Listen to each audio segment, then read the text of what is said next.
আল মাওয়াদ্দা, একজন পুরুষ আর একজন নারী শরীয়তের নির্ধারিত যে নিয়মে বিবাহ বন্ধনে আবদ্ধ হয়, ইজাব কবুলের মাধ্যমে, যে কালিমার মাধ্যমে তারা একত্রিত হয়, সেই একত্রিত হওয়ার মাধ্যমে আল্লাহ রাব্বুল আলামিন তাদের ভিতরে দুটো জিনিস ঢেলে দেয়। একটা হচ্ছে ভালোবাসা আর একটা হচ্ছে দয়া, মাওয়াদ্দাতান ওয়া রাহমা।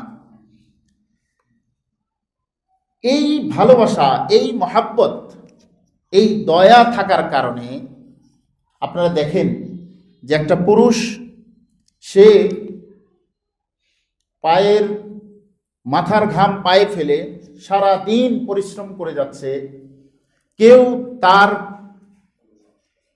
সারাটা জীবন প্রবাসে কাটিয়ে দিচ্ছে, কেউ কঠিন হার্ড পরিশ্রম করছে একমাত্র তার পরিবারের সুখের জন্য।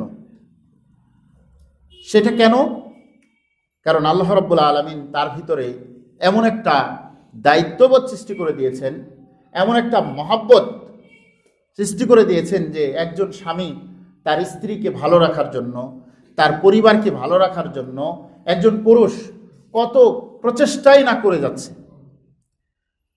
তার পরিবারকে সুস্থ রাখার জন্য, তার পরিবারকে ভালো রাখার জন্য কত ধরনের পরিশ্রম সে প্রতিদিনত করে যাচ্ছে। এটা কেন করতেছে?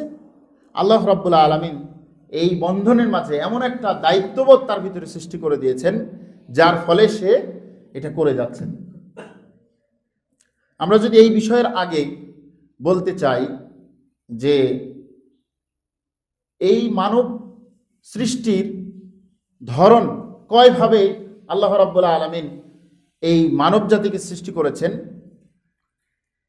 আমরা বলতে পারি আল্লাহ রাব্বুল আলামিনের কোরআনের যে বাণী, সেখান থেকে চারভাবে আল্লাহ রাব্বুল আলামিন এই মানব জাতিকে সৃষ্টি করেছেন। চারভাবে আমাদের অবস্থান।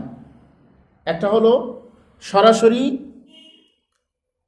কোনো ধরনের পুরুষ এবং নারীর কোনো স্পর্শ ছাড়াই সরাসরি আল্লাহ রাব্বুল আলামিন আদম আলাইহিস সালামকে সৃষ্টি করেছেন, একটা পদ্ধতি।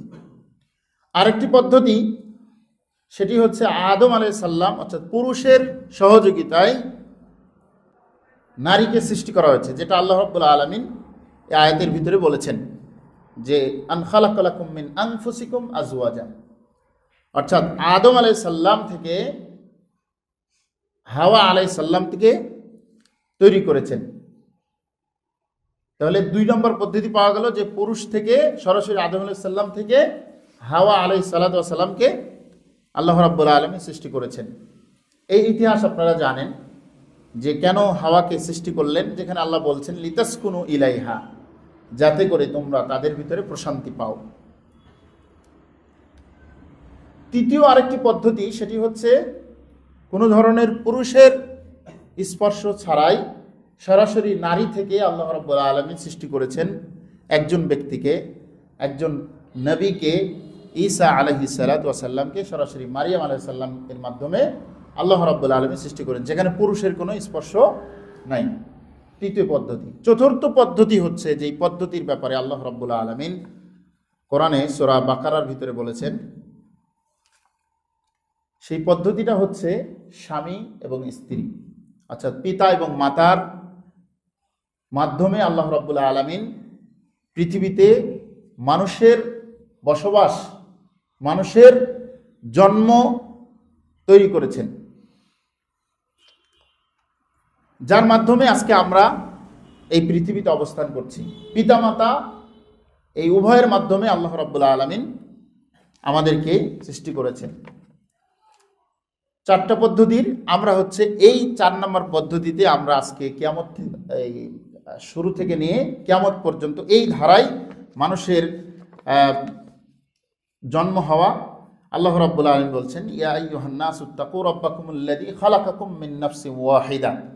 আল্লাহ রাব্বুল বলছেন যে তোমরা, হে মানুষগণ, তোমরা তোমাদের রবকে ভয় করো, আল্লাযী খালাকাকুম, যে তোমাদেরকে সৃষ্টি করেছেন, মিন নাফসিন ওয়াহিদা, একটা আত্মা থেকে, ওয়া খালাকা মিনহা যাওজাহা, যে বিষয়টা আল্লাহ রাব্বুল আলামিন বলছেন, আর সেখান থেকে আদম আলাইহিস সালাম থেকে সৃষ্টি করেছেন তার স্ত্রী হাওয়া আলাইহিস সালামকে, ওয়া বাসসা মিনহুমা রিজালান কাসীরা ওয়া নিসা, আর সেখান থেকে আল্লাহ রাব্বুল আলামিন অনেক পুরুষ এবং অনেক নারীকে তিনি সৃষ্টি করেছেন। ওয়াত্তাকুল্লাহাল্লাযী তাসাআলুনা বিহি ওয়াল আরহাম ইন্নাল্লাহা কানা আলাইকুম রাকিবা।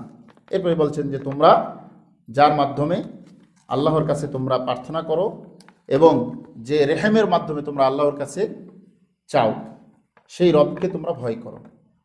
তাহলে আমরা এই আয়াতের ভিতর থেকে আমরা জানতে পারলাম যে আল্লাহ রাব্বুল আলামিন আমাদেরকে সৃষ্টি করেছেন কিভাবে, 4 পদ্ধতিতে। সেই 4 পদ্ধতির একটা পদ্ধতি হলো পিতা এবং মাতার মাধ্যমে আমাদের তৈরি।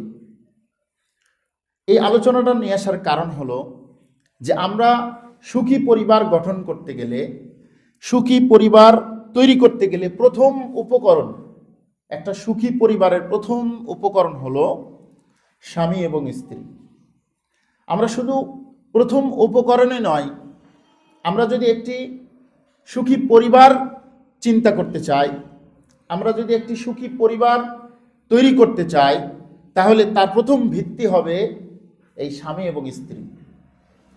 অনুরূপভাবে যদি আমরা একটা সমাজ গঠন করতে চাই, একটা সুন্দর সমাজ তৈরি করতে চাই, তো সেক্ষেত্রেও এই সমাজ বিনির্মাণের প্রথম উপকরণ হবে এই স্বামী এবং স্ত্রী থেকে।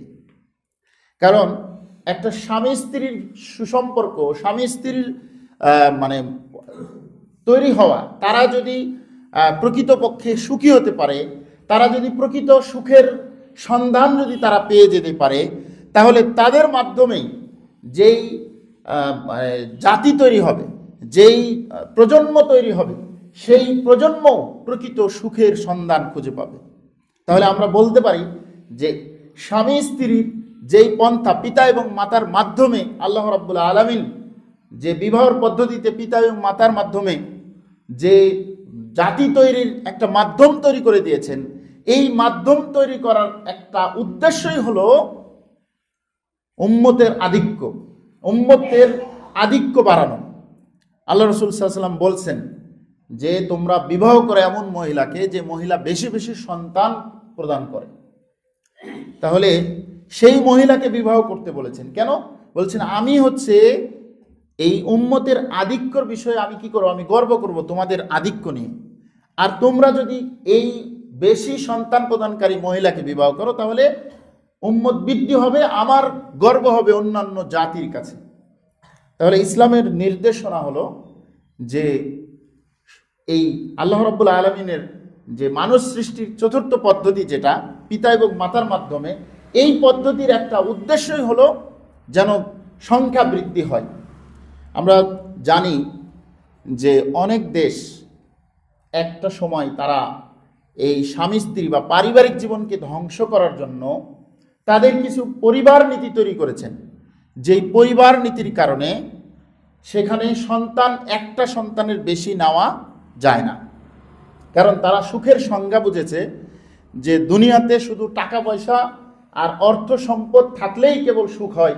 এই সংজ্ঞা যখন বুঝেছে, তখনই তাদের কাছে ভয় এসে গেছে যে সন্তান বেশি হলে অর্থ সম্পদ কমে যাবে, টাকা পয়সা কম হয়ে যাবে, তখন সে সন্তানকে লেখাপড়া শিখাইতে পারবে না, সন্তানের ভরণ পোষণ দিতে পারবে না।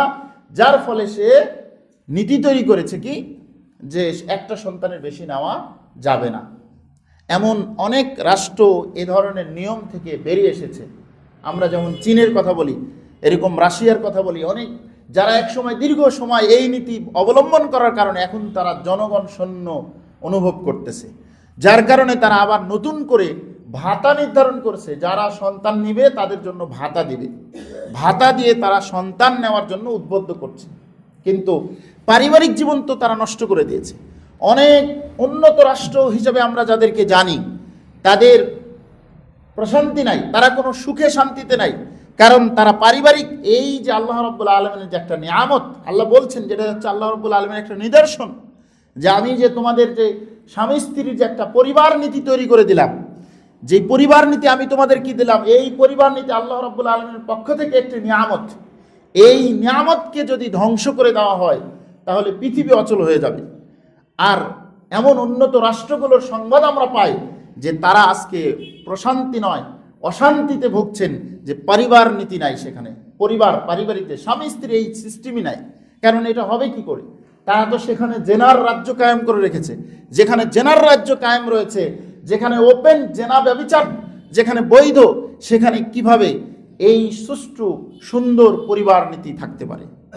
যেখানে পরিবার এই সুন্দর নীতি, যেই পারিবারিক সিস্টেমটা আল্লাহ রাব্বুল আলামিন আমাদেরকে তার নিদর্শন হিসাবে, তার নিয়ামত হিসাবে দিয়েছেন, সেই সিস্টেম যদি সেখানে নষ্ট করে দেওয়া হয় ব্যভিচার উন্মুক্ত করার মাধ্যমে, তাহলে সেটা কখনোই সুখের রাজ্য হতে পারে না, সেটা কখনো উন্নত রাষ্ট্র হতে পারে না।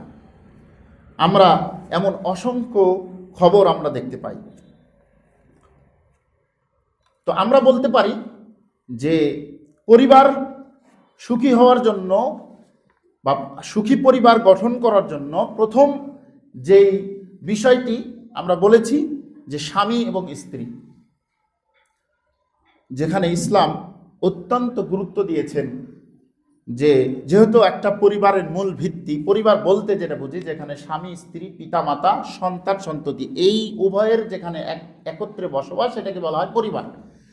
আর এই পরিবারটা সুখী হবে তখনই যখন তাদের ভিতরে পরস্পরের ভিতরে থাকবে সুসম্পর্ক, পরস্পরের ভিতরে থাকবে আল্লাহ রাব্বুল আলামিনের আনুগত্যের পরিবেশ, যেখানে প্রত্যেকটা সদস্য কেবলমাত্র আল্লাহর আনুগত্যের ভিত্তিতে বেড়ে উঠবে। যেখানে আল্লাহ রাব্বুল আলামিনের আনুগত্যের ভিত্তিতে যেই পরিবার তৈরি হবে, ওই পরিবারই হচ্ছে প্রকৃত সুখী পরিবার। আর যখন আল্লাহর আনুগত্যের ভিত্তিতে পরিবার গঠন হবে, তখন সেখানে থাকবে সমৃদ্ধ, সেখানে থাকবে পরস্পরের মাঝে ভালোবাসা, পরস্পরের মাঝে যে সুসম্পর্ক এবং খুব সুন্দর যোগাযোগ।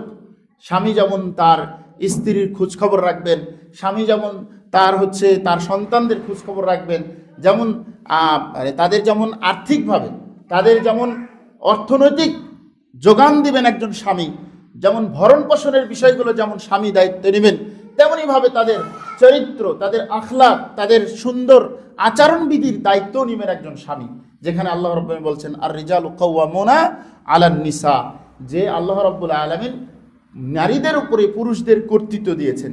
এই কর্তৃত্ব যেমন তার হচ্ছে অর্থনৈতিক, তার যেমন ভরণ পোষণের কর্তৃত্ব, ঠিক তাদেরকে সুন্দর পরিবেশে সুন্দর আদর্শ শিক্ষাদানের ক্ষেত্রেও তার তাকলিফ রয়েছে, তার দায়িত্ব রয়েছে একজন পুরুষের। তো এই সুখী পরিবার গঠনের যে মৌলিক ভিত্তি যেটা বলেছিলাম যে স্বামী এবং স্ত্রী, সেই জন্যই ইসলাম সবচেয়ে গুরুত্ব দিয়েছেন কি, ইসলাম বলছে, ইমাম তিরমিজি রাহিমাহুল্লাহ হাদিসটি বর্ণনা করেছেন, আল্লাহ রাসূল সাল্লাল্লাহু আলাইহি ওয়াসাল্লামের হাদিস, আবু হুরায়রা থেকে বর্ণিত, তিনি বলছেন তুনকাহুল মারআ লিআরবাইন, একজন মহিলাকে, একজন নারীকে বিবাহ করা হয় চারটি কারণে। চারটি কারণ দেখে বিবাহ করা হয়। এক নম্বর হচ্ছে লিমালিহা, সেই মহিলার সম্পদ আছে কিনা সেটা দেখা হয়। ওয়ালি হাসাবিহা, তার বংশমর্যাদা আছে কিনা সেটা দেখা হয়। ও জামালিহা, এবং তার সৌন্দর্য, একজন মহিলার সৌন্দর্য, চেহারা কত সুন্দর সেটা দেখা হয়। ওয়ালি দীনিহা, তার ধার্মিকতা দেখা হয়। এই চারটা জিনিস দেখে আজকে সমাজে বিবাহ হয়। সবসময় বিবাহর ক্ষেত্রে দেখা যাচ্ছে মেয়ে দেখতে গেলে আগে দেখে মেয়ের বাবার সম্পদ কতটুকু, মেয়ের বংশ, তার বংশের মর্যাদা কেমন, সমাজে তার মান কেমন, এরপরে সৌন্দর্য। কিন্তু আজকে আমাদের যেটা দেখা হয়, প্রথমে সৌন্দর্য, এরপরে হচ্ছে সম্পদ, এরপরে হয়তো বংশের বিষয়গুলো দেখে। আর দিনের বিষয় যারা একমাত্র ইল্লা মাশাআল্লাহ, এই অল্প কিছু ব্যক্তি ছাড়া বাকিরা হচ্ছে দিনের বিষয়টা ওই সবার শেষেই আসে। আল্লাহ রাসূল বলছেন ফাজফার বিজাতি দিন তারিবাত ইয়াদাক। আল্লাহ রাসূল সাল্লাল্লাহু আলাইহি ওয়াসাল্লাম আমাদেরকে বলছেন যে তোমরা দিনদারিতাকে প্রাধান্য দাও, ধার্মিকতাকে প্রাধান্য দাও। যদি তুমি ধার্মিকতাকে প্রাধান্য না দাও, তুমি যদি দিনদারিতাকে প্রাধান্য না দিয়ে সম্পদ, সৌন্দর্য আর বংশমর্যাদার দিকে তুমি যদি ঝুঁকে যাও, তাহলে তারিবাত ইয়াদাক, তোমার হাত ধ্বংস হোক, তোমার হাত ধ্বংস হোক, মানে তুমি তাহলে প্রকৃতপক্ষে তুমি ক্ষতিগ্রস্ত হবে। কারণ একটা সুখী পরিবার, একটা সুখী সমাজ, সুন্দর সমাজ গঠনের প্রথম ভিত্তি হবে স্বামী স্ত্রীর মাধ্যমে। সেই জায়গাতে আপনি যদি একজন সুন্দর সৎ সাধবী ধার্মিক মেয়ে, ধার্মিক মারা সালেহা যদি আপনি আপনার ছেলের জন্য, একজন পুরুষের জন্য না হয়, তাহলে সেখানে কখনোই একটা সুখী পরিবার গড়ে উঠবে না। যেমন একজন দার্শনিক বলেছেন, তুমি যদি আমাকে একটি আদর্শবান মা দাও, তাহলে আমি একটি আদর্শ জাতি দেব। কেন? কারণ হচ্ছে একটা মাই পারে একটা জাতি গঠনে, আদর্শ জাতি গঠনের প্রথম ভূমিকা। কারণ একজন মায়ের মাধ্যমে সন্তান বেড়ে উঠবে, সন্তান আদর্শ শিখবে, সন্তান তার চারিত্রিক পরিবর্তন শিখবে। যদি সেই মায়ের আচরণবিধি, মা যদি হয় ধার্মিকহীন, ধর্ম যার ভিতরে নাই, যে মা ধর্ম জানে না, এমন মা যদি হয়, তাহলে তার মাধ্যমে কখনোই একটা উন্নত জাতি, একটা সুখী পরিবারের ভিত্তি কখনো তৈরি হবে না।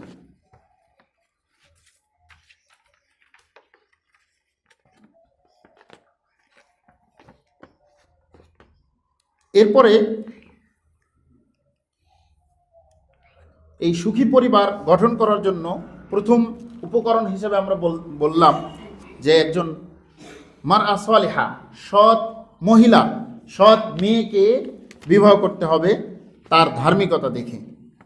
2 নম্বর হচ্ছে সবসময় এই সুখী পরিবার গঠন করার জন্য দোয়া করতে হবে। আল্লাহ রাব্বুল আলামিনের কাছে সবসময় দোয়া থাকতে হবে। দোয়ার মাধ্যমে আল্লাহ রাব্বুল আলামিনের কাছে চেয়ে নিতে হবে। সুখী যেমন স্ত্রীর জন্য দোয়া করতে হবে, রব্বানা হাবলানা মিন আজওয়াজিনা ওয়া যুররিয়াতিনা ওয়া কুররাতা আইন ওয়াজআলনা লিল মুত্তাকিনা ইমামা, যে দোয়ার ভিতরে রয়েছে আল্লাহ তুমি আমাদেরকে সৎ স্ত্রী দান করো। তাহলে আমরা যেমন সৎ সন্তান আল্লাহর কাছে চাই, তেমনি আমাদেরকে সৎ স্ত্রীও, যে ধার্মিক স্ত্রীও পাওয়ার জন্য আল্লাহর কাছে দোয়া করতে হবে। আমরা হয়তো কখনোই বিবাহের ক্ষেত্রে কেউ ইস্তেখারা করি না, ইস্তেখারার সালাত করি না, যে আমার হয়তো একটা ছেলের সাথে আর একটা মেয়ের বিবাহ হচ্ছে, সেখানে মেয়েটা আসলে ভালো কিনা, মেয়েটা ধার্মিক কিনা, অথবা তার সাথে বিবাহটা আসলে ঠিক হচ্ছে কিনা, এক্ষেত্রে যে একটু ইস্তেখারা করা, একটা সিদ্ধান্ত নেওয়া, আল্লাহ রাব্বুল আলামিনের একটা অনুগ্রহ বা আল্লাহ রাব্বুল আলামিনের একটা ইশারা পাওয়ার জন্য, তেমন কিন্তু আমরা করি না। তো সুখী পরিবারের হওয়ার জন্য আরেকটি বিষয় কি, সেটা হচ্ছে আল্লাহ রাব্বুল আলামিনের কাছে দোয়া করা। 3 নম্বর যে কারণটা আমরা বলতে পারি সুখী পরিবার গঠনের বা কিভাবে করবেন, তার ভিতরে আরেকটি কারণ হচ্ছে স্বামী এবং স্ত্রী যখন হয়ে গেল, এই স্বামী স্ত্রীর মাঝে সম্মানবোধ থাকতে হবে। সম্মানবোধ থাকতে হবে যে স্বামী এবং স্ত্রী উভয়কে রেসপেক্ট জানাবে। এই সম্মানবোধ না থাকার কারণে আজকে অনেক পরিবার, অনেক স্বামী স্ত্রী, অনেক দাম্পত্য ঝরে যায় এবং অনেক দাম্পত্য সেখানে সবসময় অসুখী থাকে। কারণ যখনই স্বামী স্ত্রী যখন তার স্বামীকে তার দায়িত্ব, তার যে কর্তৃত্ব, সেই কর্তৃত্বকে মর্যাদা না দিবে, যখন সে না বুঝবে যে একমাত্র আমাকেই তার আনুগত্য করতে হবে, এই আনুগত্য থেকে যখন তাকে সম্মান করবে না, তখনই তাদের ভিতরে নানান ধরনের ঝামেলা তৈরি হবে, নানান ধরনের সমস্যা তৈরি হবে এবং তৈরি হচ্ছে। আজকে এত ডিভোর্সের কারণ কি? এই যে পরস্পরের সম্মান না থাকা। যেমনই কোনো একটা কিছু হলেই, যেমন স্বামীও তাকে হয়তো তুই বলে সম্বোধন করে অথবা ভাষা খারাপ করে সম্বোধন করে, সাথে সাথে স্ত্রীও ভাষা খারাপ করে সম্বোধন করে, যার ফলে যে একটা সুখ সমৃদ্ধি আসার কথা ছিল সেটা এখানে আসতে পারে না, এই ভাষা খারাপ থাকার কারণে। আমাদেরকে অবশ্যই, আমরা যদি এই পারিবারিকভাবে স্বামী স্ত্রীর মাঝে যদি সম্মানবোধ না করতে পারি, তাহলে এর ভিত্তিতে কি তৈরি হবে? আমাদের যে সন্তানাদি হবে, সেই সন্তানাদির ভিতরেও ওই আদর্শ তৈরি হবে না। বলা হচ্ছে একটা সন্তান তৈরির জন্য, একটা আদর্শ সন্তান তৈরির ক্ষেত্রে পিতামাতার সবচাইতে দায়িত্ব পালন করতে হবে তার একেবারে ছোট্ট বয়সে। একটা শিশুর 3টা তার স্তর করা হয়েছে, 3 বছর থেকে 6 বছর, 6 থেকে আপনার 14 বছর, 14 থেকে 21 বছর, এই 3টা স্তরের ক্ষেত্রে প্রথম স্তরটা খুবই গুরুত্বপূর্ণ। সেটি হলো 3 থেকে 6 বছর।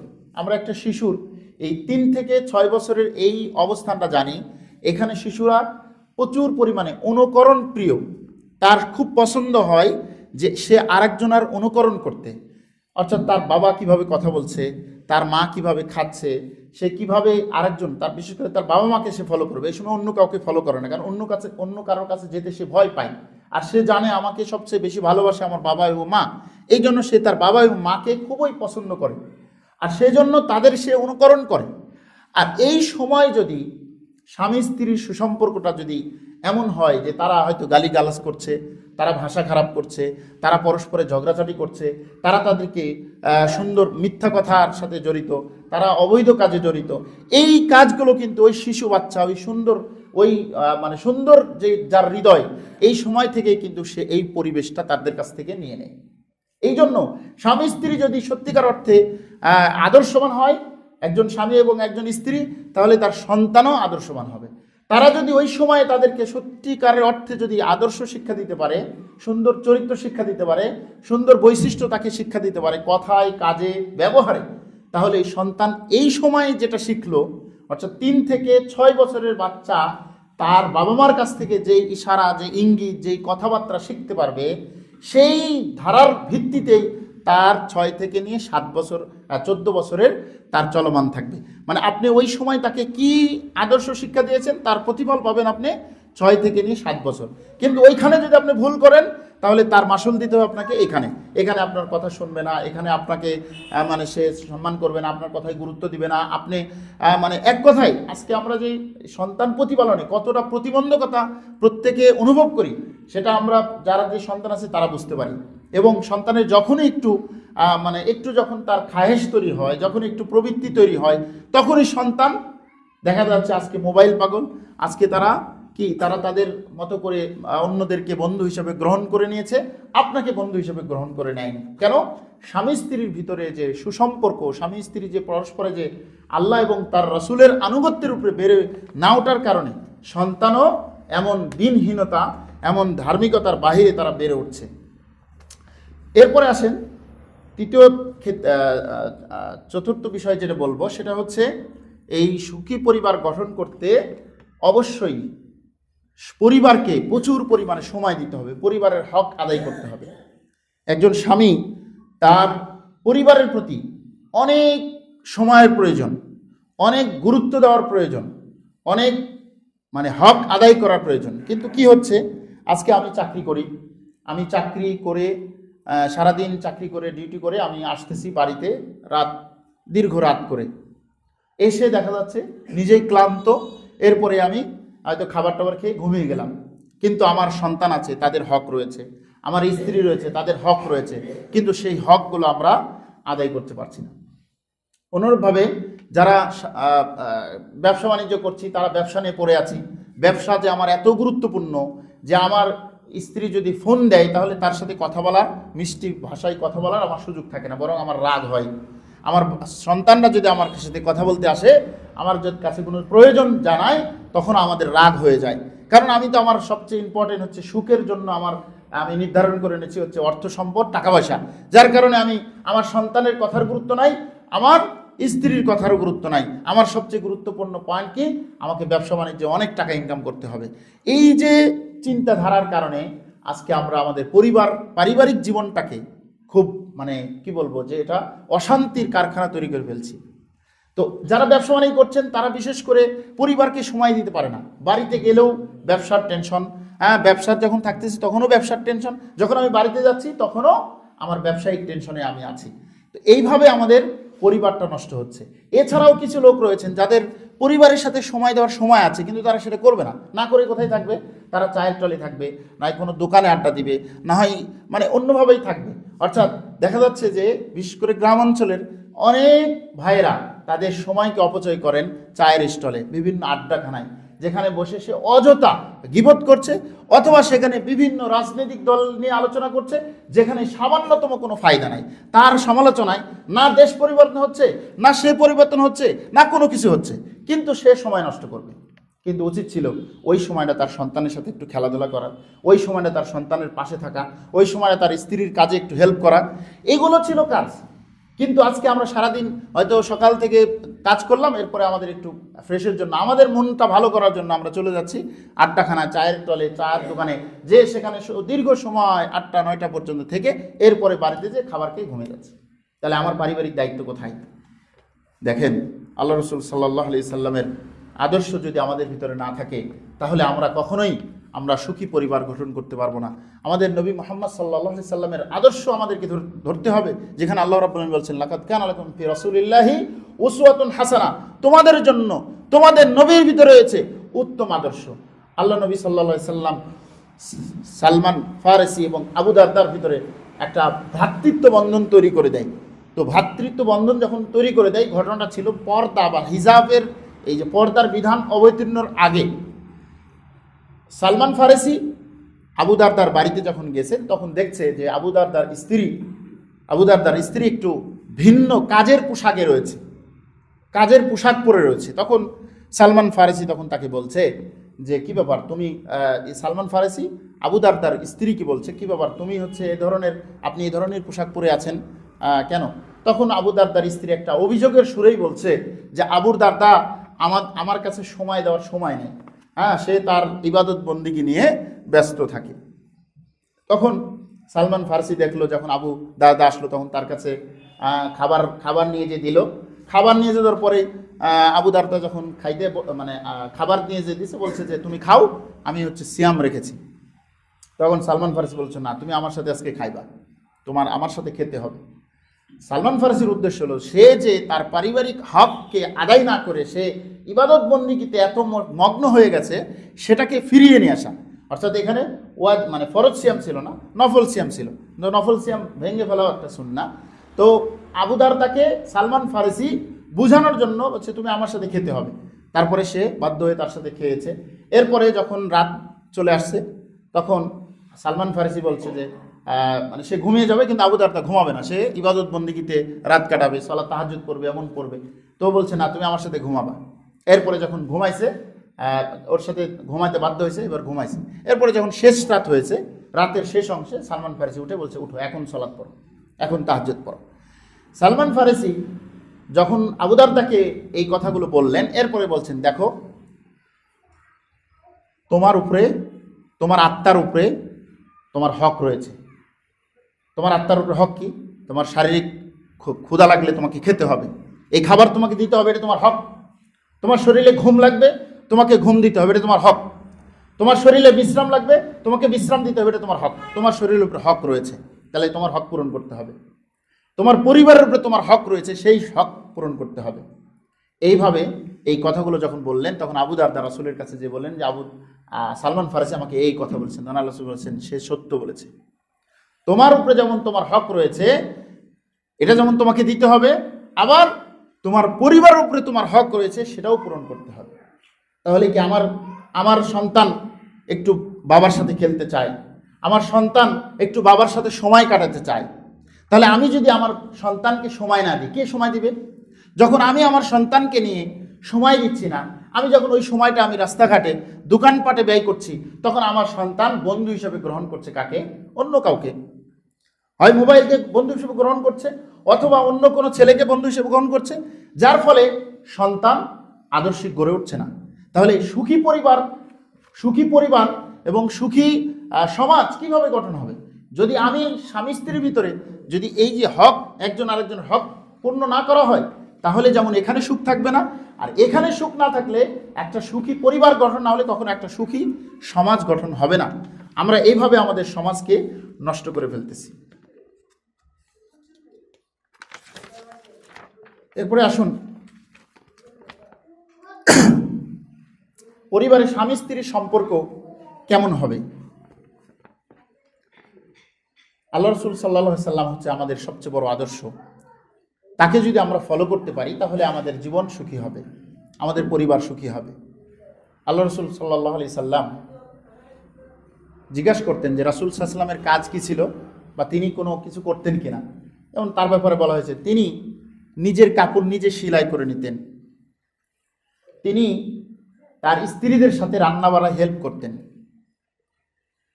রান্না বাড়ায় তিনি হেল্প করতেন। এখন বলেন তো, আমরা যে পুরুষগুলো আছি, আমরা কি আমাদের স্ত্রী পারিবারিক কাজে সহযোগিতা করি কিনা? খুবই কমই আছেন যারা রান্নায় হেল্প করেন। বরং কি করেন? রান্নায় ভুল হলে দোষ ধরার চেষ্টা করেন, রান্নায় ভুল হলে, লবণ কম হলে দোষ ধরার চেষ্টা করেন, গালিগালাজ অথবা রাগ বিভিন্ন ধরনের চেষ্টা করেন। কিন্তু আল্লাহ রাসূল সাল্লাল্লাহু আলাইহি ওয়াসাল্লামের আদর্শ কি ছিল? তিনি কখনো খাবারের দোষ ধরতেন না, খাবার যদি ভালো হতো তাহলে খেতেন, আলহামদুলিল্লাহ। ভালো না লাগে তিনি খেতেন না। কিন্তু কখনো এটা নিয়ে মারধর করা, কখনো এটা নিয়ে বকাবাজি করা, কখনো এটাকে নিয়ে তিনি রাগ, পরিবারে এমন কিছু করতেন না। কিন্তু আজকে কিন্তু আমাদের সমাজের চিত্রটা ভিন্ন। আমরা খাবারের লবণ কম হলে আমরা তার দুর্নাম শুরু করে দিই। স্বাভাবিকভাবে একটা মহিলা, একটা মেয়ে মানুষ যখন সে রান্না করেছে, তার অনেক পরিশ্রম হয়েছে, যেখানে অনেক চিন্তার বিষয়, অনেক অনেক পরিশ্রম। একটা রান্না করতে গেলে জানেন কত পরিশ্রম হয়। তো এই যে 3 বেলা করে রান্না সে করে দিচ্ছে, এই রান্নার পরে যদি তার একটু খারাপ লাগে, যদি রান্নাটা একটু ভালো না হয়, তাহলে খারাপ না বলে আপনি তার প্রশংসা করেন। ঠিক আমরা যেমন এককেন্দ্রিক বলে গেলাম, এমন আবার বিপরীত রয়েছে যে আল্লাহ রাসূল সাল্লাল্লাহু আলাইহি ওয়াসাল্লাম বলছেন যে নারীদের জান্নাতে যাওয়া খুব সহজ 4টা কাজ করার মাধ্যমে। সেই 4টা কাজ কি? স্বামীর আনুগত্য করা, 5 ওয়াক্ত সালাত আদায় করা, সিয়াম পালন করা, আর তার পর্দা করা, তার হেফাজত করা।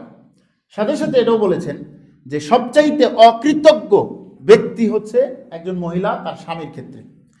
তাকে যদি 1000 পূর্ণ করে দেওয়া হয়, তারপরে বলছে জীবনেও তার কাছ থেকে কিছু পায় না। এই ধরনের অকৃতজ্ঞতা প্রকাশ নারীদের থেকে বেশি আসে, যেটা খুবই মারাত্মক। এই সংসার জীবনে পরিবার সুখী হওয়ার ক্ষেত্রে এগুলো হচ্ছে বাধা তৈরি করে। এরপরে হচ্ছে আমরা সুখী পরিবার গঠন করতে গেলে আমাদের নবী মুহাম্মদ সাল্লাল্লাহু আলাইহি সাল্লামের আদর্শ গ্রহণ করব।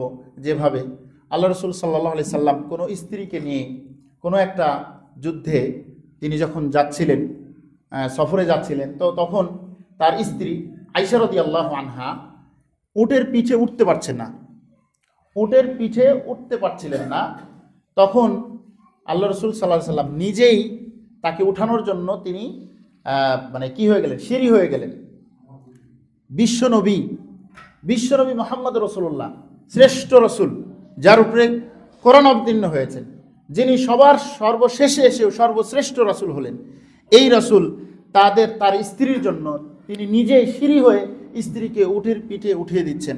বিষয়টা দেখেন তো, চিন্তা করে দেখেন যে তিনি তার পরিবারে কতটা নমনীয় ছিলেন, তার পরিবারের ব্যাপারে তিনি কতটা নিজেকে নিচু করেছেন।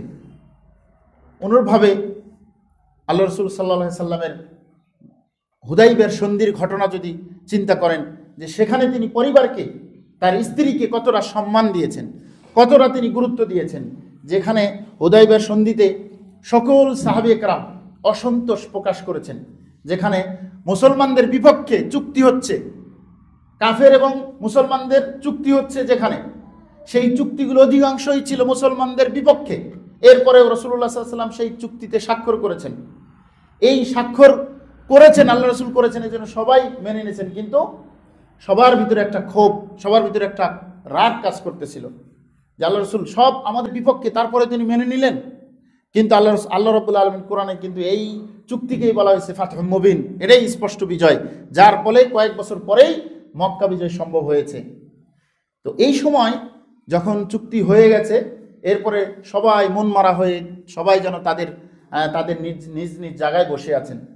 তখন আল্লাহ রাসূল সাল্লাল্লাহু আলাইহি সাল্লাম তাদেরকে বলছেন, যেহেতু উমরা করতে গেলে অথবা হজ করতে গেলে যদি প্রতিমধ্যে বাধা আসে, তাহলে আপনাকে কি করতে হবে? ওখানে হালাল হয়ে যেতে হবে এবং পরবর্তীতে এর কাজা করতে হবে। তো যখন এরকম বাধা এসেছে, তখন আল্লাহ রাসূলের বিধান কি, যে পরবর্তী বছরে এই উমরাটা কাজা করবে, পরবর্তীতে এই উমরাটা করবে, কিন্তু এখন হালাল হয়ে যেতে হবে। আল্লাহ রাসূল সাল্লাল্লাহু আলাইহি ওয়াসাল্লাম সবাইকে বলছেন, তোমরা হালাল হয়ে যাও, তোমরা মাথা মুন্ডন করে হালাল হয়ে যাও। কিন্তু কেউ শুনতেছিল না, বা কেউ তার কথাকে আমল করবে সাথে সাথে এটা করছে না। তখন আল্লাহ রাসূল একটু চিন্তিত হয়ে গেলেন। তখন তিনি এইরকম একটা অবস্থায় তিনি চলে গেলেন তার স্ত্রী সফিয়ার কাছে, যে তখন বললেন যে সাহাবীদের এই অবস্থা, আমি এটা বলার পরে হচ্ছে না, কি করা যায়? পরামর্শ চাইলেন, স্ত্রীর কাছে পরামর্শ চাইলেন। তখন তিনি পরামর্শ দিয়েছেন যে আপনি নিজে মাথা হালক করে ফেলেন, নিজে হালাল হয়ে যান, দেখবেন যে সবাই হয়ে গেছে। আল্লাহ রাসূল সাল্লাল্লাহু আলাইহি সাল্লাম এমন একটা কঠিন পরিস্থিতিতে যখন স্ত্রীর কাছে পরামর্শ চাইলেন, স্ত্রী পরামর্শ দিল, সেই অনুযায়ী যখন রাসূল সাল্লাল্লাহু আলাইহি সাল্লাম মাথা মুন্ডন করে ফেললেন, রাসূলকে দেখার সাথে সাথে সবাই মাথা মুন্ডন করে ফেলেছে। সুবহানাল্লাহ। তাহলে বিষয়টা চিন্তা করে দেখেন যে একটা মানে কত গুরুত্বপূর্ণ বিষয়ে আল্লাহ রসুল সাল্লাল্লাহু আলাইহি সাল্লাম পরামর্শ নিলেন কার কাছে? স্ত্রীর কাছে। এখন আপনি বলেন তো, আপনার আমার ব্যবসা বাণিজ্য চাকরি প্রত্যেকটা বিষয়ের ক্ষেত্রে আমরা কয়টা আমাদের পরামর্শ আমাদের স্ত্রীর সাথে করি? হয় না। স্ত্রীকে জানানোর প্রয়োজন হয় না, স্ত্রীর সাথে পরামর্শের প্রয়োজন হয় না, তাকে একটা সুন্দর তার কাছ থেকে একটা, কারণ কার ভিতরে কোন পরামর্শটা থাকবে কিন্তু আপনি জানেন না। যেখানে আল্লাহ রাব্বুল আলামিন নির্দেশ করেছেন যে তোমরা কি করো, স্ত্রীর কাছে পরামর্শ করো, আল্লাহ রাসূল সাল্লাল্লাহু আলাইহি ওয়াসাল্লামের আদর্শ যেখানে আমরা পাচ্ছি, আমরা কিন্তু এটা করি না। এটা না করার ফলে আমাদের সুখী পরিবার গঠন হয় না। স্বামী স্ত্রীর সুখ না থাকার মাধ্যমে, স্বামী স্ত্রী যখন সুখ নাই তখন সুখ সন্তানের ভিতরেও যাবে না, তখন পরিবার সুখী হবে না। এই জন্য আমাদেরকে বিশেষ প্রয়োজন, গুরুত্বপূর্ণ বিষয়ের ক্ষেত্রেও স্ত্রীর সাথে নির্জনে একাকী কথা বলা দরকার, পরামর্শ নেওয়া দরকার যে আমি এমন একটা ব্যবসা বাণিজ্যে যাচ্ছি বা এমন একটা মুহূর্তে পড়ে গেছে, এখন কি করা যায়, আমি তো এখন বড় ঋণে পড়ে গেছি, কি করব, তুমি একটা পরামর্শ দাও, এমন কিন্তু বলা যায়।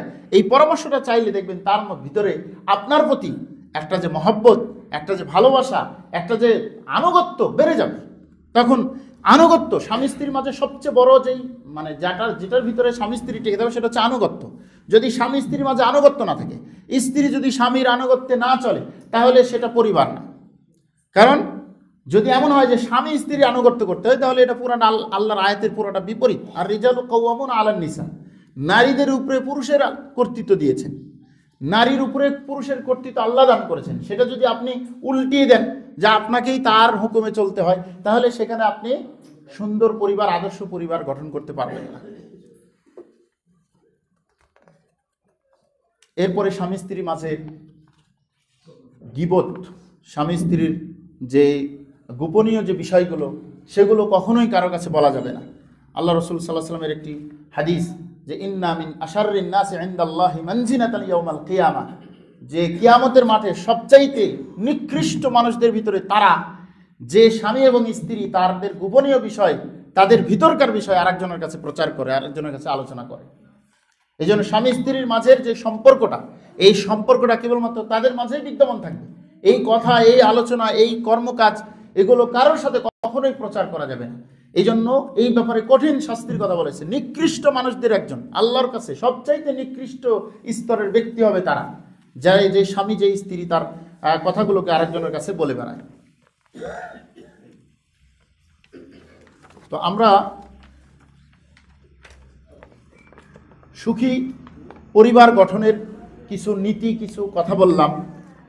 এরপরে আমরা আরো কিছু কথা এর সাথে বলতে পারি যে সুখী হওয়ার জন্য আমরা বলেছিলাম যে টাকা পয়সা, ধন সম্পদ, আর হচ্ছে মানুষের শ্রুতি, মানুষ আমাকে ধনী বলুক, এগুলো কখনোই সুখী হওয়ার জন্য উপকরণ নয়। সুখী হওয়ার জন্য কেবলমাত্র আপনার যেই সংজ্ঞা আল্লাহ রাব্বুল আলামিন যেটা বলেছেন, ফামান যুহজিহা আনিন নার ওয়া উদখিলাল জান্নাহ ফাকাদ ফাজ, যাকে জাহান্নাম থেকে বের করা হবে, জান্নাতে প্রবেশ করানো হবে, সেই সুখী, সেই সফল, সেই প্রকৃত সুখী, সেই সফল। তাহলে আপনার ইহকালীন জীবনটা হবে পরকাল পাওয়ার জন্য। আপনার এই জীবনটা যদি গঠন করা হয়, ইহকালীন জীবনটা যদি আপনি গঠন করেন কেবলমাত্র পরকালীন জীবন উন্নত করার জন্য, পরকালীন জীবনে সফলতা করার জন্য, সফলতা অর্জন করার জন্য, তাহলে আপনি প্রকৃত সুখী। আর যখন এই কারণে আপনি আপনার পরিবার, আপনার কার্যবিধি পরিচালনা করবেন, তখন প্রকৃতপক্ষে আপনি ইহকালীন জীবনটাও আপনি স্বাচ্ছন্দ্যময় পাবেন, আপনি সেখানে প্রশান্তি অনুভব করবেন। তখন আপনার কাছে কখনোই আপনার কাছে অতৃপ্তি, অশান্তি আসবে না। কারণ যখন আপনি আল্লাহ রাব্বুল আলামিনের প্রতি ঈমান এনেছেন, ঈমানের যে 6টি বিষয়ের সাথে সম্পৃক্ত ঈমান এনেছেন, সেই ঈমানের একটি বিষয় হচ্ছে আল্লাহ রাব্বুল আলামিন আপনার জীবনে যা রেখেছেন, যা ভালো রেখেছেন, সেটাতে আপনি সন্তুষ্ট। যা আপনার জন্য অকল্যাণ কখনো জীবনে চলাফেরার ক্ষেত্রে আসবে, সেটাতে আপনি সন্তুষ্ট। যখন আপনি এই 6টা বিষয়ের প্রতি আপনি ঈমান এনেছেন, তখন আপনার কাছে কোনো জিনিস না আসলে সেটা না পাওয়ার ব্যথা কখন আফসোস হবে না। আর যেটা এসেছে সেটার জন্য সবসময় আল্লাহর শুকরিয়া করবেন, এবং যা আছে আপনার কাছে সেটাতে আপনি কি থাকবেন, আপনি সন্তুষ্ট থাকবেন। আল্লাহ রাসূল সাল্লাল্লাহু আলাইহি ওয়াসাল্লামের একটি হাদিস, আল্লাহ রাসূল বলছেন, আবু হুরায়রা থেকে বর্ণিত, ক্বালা রাসূলুল্লাহ সাল্লাল্লাহু আলাইহি ওয়াসাল্লাম, উনদুরু ইলা মান আসফালা মিনকুম ওয়া লা তানদুরু ইলা মান হুয়া ফাওকাকুম ফাহু আজদারু আল্লাহ তাজদারু নি'মাতাল্লাহি আলাইকুম। আল্লাহ রাসূল সাল্লাল্লাহু আলাইহি ওয়াসাল্লাম শিখিয়ে দিয়েছেন সুখী হওয়ার একটা সূত্র। তুমি সুখী হতে পারবে কিভাবে?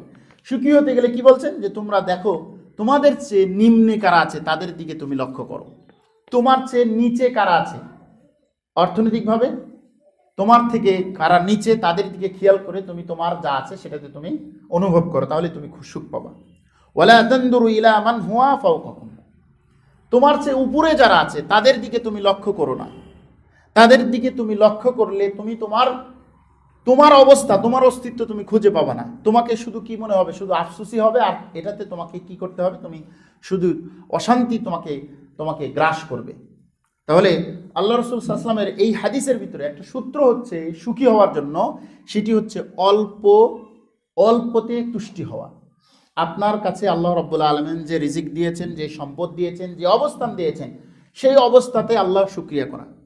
এবং আপনার চেয়ে নিচে যারা আছে তাদের অবস্থানটা চিন্তা করলে আপনার যা আছে সেটা আপনি শুকরিয়া করতে বাধ্য।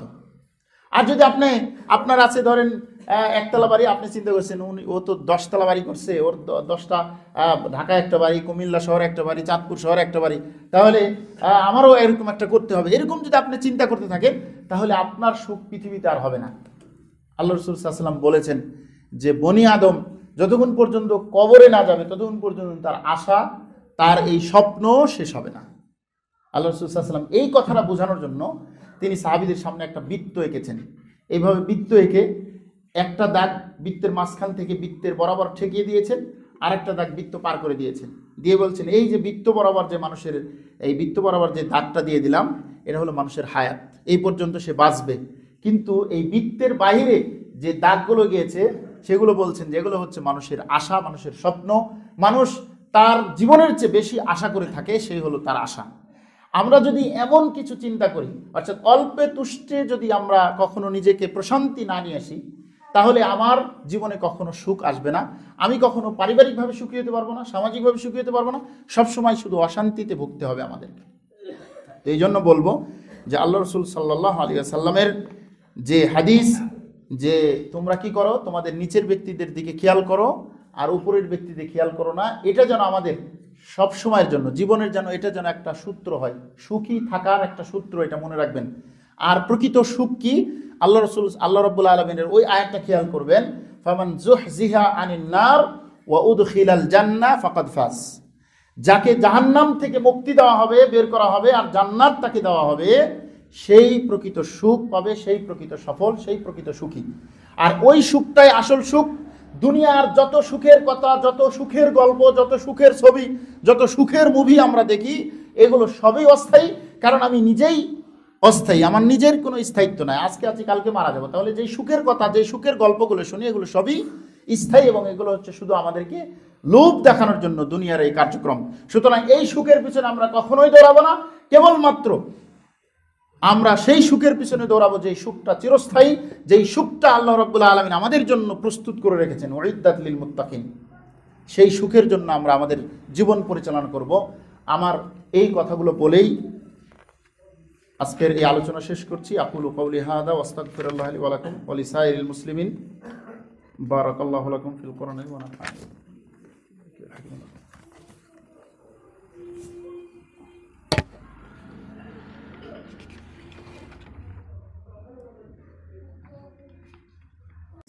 والشكر له على توفيقه وامتنانه، وأشهد أن لا إله إلا الله وحده لا شريك له تعظيما لشأنه، وأشهد أن محمدا عبده ورسوله، وصلى الله عليه وعلى آله وأصحابه وسلم تسليما كثيرا. أما بعد، أعوذ بالله من الشيطان الرجيم. إن الله وملائكته يصلون على النبي يا أيها الذين آمنوا صلوا عليه وسلموا تسليما. সবাই দুরূদ পড়ি। আল্লাহুম্মা সাল্লি আলা মুহাম্মাদ ওয়া আলা আলি মুহাম্মাদ কামা সাল্লাইতা আলা ইব্রাহিম ওয়া আলা আলি ইব্রাহিম ইন্নাকা হামিদুম মাজিদ। আল্লাহুম্মা বারিক আলা মুহাম্মাদ ওয়া আলা আলি মুহাম্মাদ কামা বারাকতা আলা ইব্রাহিম ওয়া আলা আলি ইব্রাহিম ইন্নাকা হামিদুম মাজিদ। আমরা জুমার প্রথম জুমাতে দেখেছি অল্প কিছু লোক আপনারা উপস্থিত হয়েছেন। তো আমরা বলতে চাই যে আল্লাহ রসুল সাল্লাল্লাহু আলাইহি সাল্লাম আমাদেরকে যে নির্দেশনা দিয়েছেন সেই নির্দেশনার ভিতরেই আমাদের প্রকৃত কল্যাণ নিহিত। আমরা হয়তো জানি প্রত্যেক কুরবানি যখন আমরা আসি তখন আমরা কেউ গরু কুরবানি করি, কেউ ছাগল কুরবানি করি। এই যে কুরবানি যে করি আমরা কিন্তু বলতে পারি না যে আমার কুরবানি কবুল হয়েছে, বলতে পারি না আমাদের কুরবানি কবুল হয় বা আল্লাহর কাছে গৃহীত হয়েছে। কুরবানি অনেক বড় একটা ইবাদত, অনেক ফজিলতপূর্ণ ইবাদত, কিন্তু আমরা এটা বলতে পারি না কবুল হয়েছে। কিন্তু এই কুরবানির সমতুল্য সোয়াব কিন্তু আমাদের অর্জন করার বা আমরা পাওয়ার সুযোগ কিন্তু প্রত্যেক সপ্তাহে শুক্রবার আছে।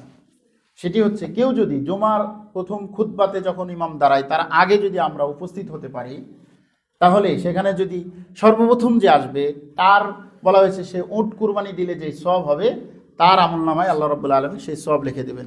সুবহানাল্লাহ। এইভাবে গরু কুরবানি, এইভাবে ছাগল কুরবানি, এইভাবে আল্লাহ রাসূল সাল্লাল্লাহু আলাইহি ওয়াসাল্লাম ফজিলত বর্ণনা করে রেখেছেন। তাহলে জুমার দিন মুমিনদের জন্য একটা অত্যন্ত গুরুত্বপূর্ণ একটা দিন মুসলমানদের জন্য।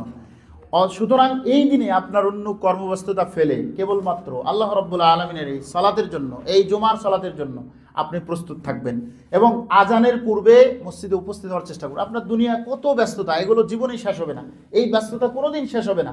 কিন্তু সময় যখন শেষ হয়ে যাবে, যখন আপনার মৃত্যু চলে আসবে, তখন আফসোস হবে, আরে এই সময়গুলো কিভাবে কাটিয়েছে। সুতরাং আপনি চেষ্টা করবেন জুমার এই খুতবার আগেই মসজিদে উপস্থিত হওয়ার। তাহলে আপনি কি হবেন, একে তো রেজিস্টারভুক্ত হলো। আজানের পরে ফেরেশতারা, আমরা যে জুমার খুতবা শোনার জন্য যখন মসজিদে বসে যাই, যখন খুতবা শুরু হয়ে যায় তখন ফেরেশতারাও তাদের এখানে ধরেন যখন মসজিদে ঢোকেন তখন রেজিস্টার করা হয়, কে কে মসজিদে আসলো তাদের আমলনামা লেখা হয়। যে যখন খুতবা শুরু হয়ে গেল তখন আমলনামার লেখে না, তখন ওটা আপনি আসলেন, ওটার কোনো ইয়ে নাই। তো এই জন্য অবশ্যই খুতবার শুরুর আগে মসজিদে উপস্থিত হওয়ার চেষ্টা করুন। আধা ঘন্টা সময়, জীবনে আপনার কত সময় নষ্ট করেছেন, আধা ঘন্টা সময়, 1 ঘন্টা সময়, এটা আপনার কিছুই না। কিন্তু জাস্ট আপনি দুনিয়ার ব্যস্ততাকে ছেড়ে দিয়ে পরকালের জন্য, আল্লাহর জন্য সময়টা দেওয়ার জন্য সঠিক সময়ে উপস্থিত হওয়ার চেষ্টা করবেন। আমরা আল্লাহর কাছে দোয়া করি, আল্লাহ আজকে যারা এই মসজিদে উপস্থিত হয়েছে তুমি তাদেরকে দিনের উপরে, তোমার দিনের উপরে অটল এবং অবিচল রাখো। আল্লাহুম্মা আমিন। হে আল্লাহ, আমরা তোমার কাছে দোয়া করি, আমরা যারা এখানে এসেছি আমাদের অনেক গুনাহ খাতা রয়েছে, তুমি আমাদের গুনাহ খাতাকে ক্ষমা করে দিও। আল্লাহুম্মা আমিন। হে আল্লাহ, আমাদের যারা আজকে উপস্থিত হয়েছে আমাদের অনেকের পিতামাতা, অনেকের আত্মীয় স্বজন অসুস্থ, আমরা তাদের জন্য দোয়া করি আল্লাহ যেন তাদেরকে শেফায়ে আজিলা দান করেন, শেফায়ে কামিলা দান। আল্লাহুম্মা আমিন। আমাদের যারা আত্মীয় স্বজন মারা গেছেন, জানি না কি অবস্থায় তারা রয়েছে, আমরা তাদের জন্য দোয়া করি আল্লাহ যেন তাদেরকে তাদের প্রতি রহম করেন এবং তাদেরকে ক্ষমা করে দেন এবং তাদেরকে জান্নাতুল ফিরদাউস দান করেন। আল্লাহুম্মা আমিন। আমরা আল্লাহর কাছে দোয়া করি, হে আল্লাহ, তুমি আমাদেরকে তোমার সঠিক, তোমার সরল সোজা পথের উপরে অটল এবং অবিচল রাখো এবং যে সমস্ত বাতিল পথগুলো রয়েছে সেই পথ থেকে আমাদেরকে বিরত রাখো। আল্লাহুম্মা আমিন।